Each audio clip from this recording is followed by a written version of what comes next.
This is Chapter 1 from the book Existential Dialogues 2. The name of the chapter is Question Marks. How much would you like to live? Why does it matter? It matters to me, I must know.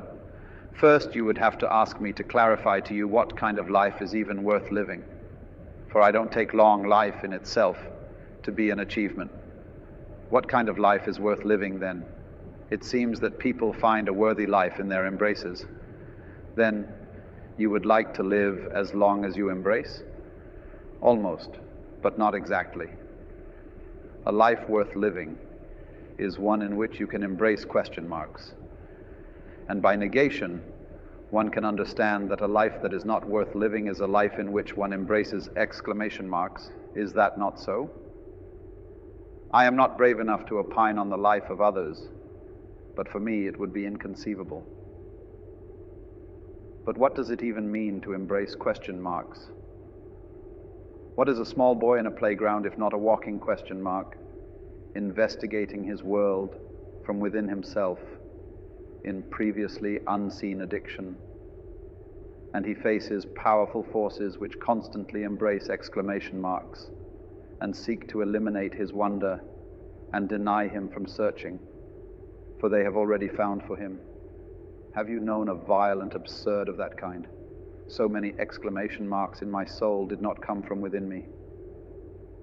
But these are the foundations of the world I have known since infancy. How can I disengage from such a powerful embrace?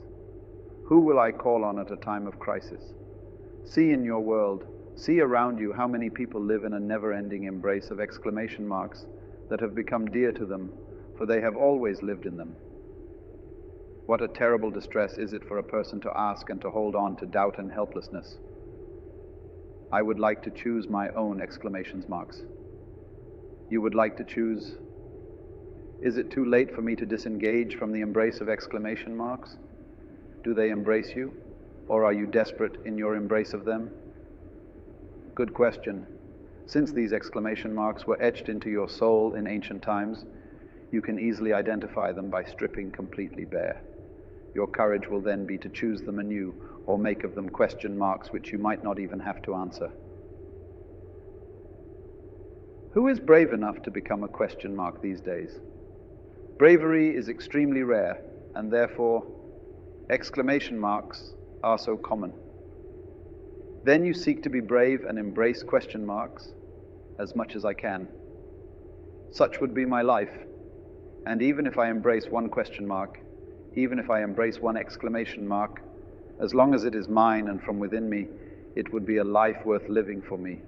It seems that it was only the first man who was immune to the projects of exclamation marks. Only he could have created his spirit in the purest way. But for you, one achievement is enough. Self-affirmation requires a sense of modesty, for in any case one cannot realize the common exclamation marks. Then you will live as long as you could be a question mark. Definitely.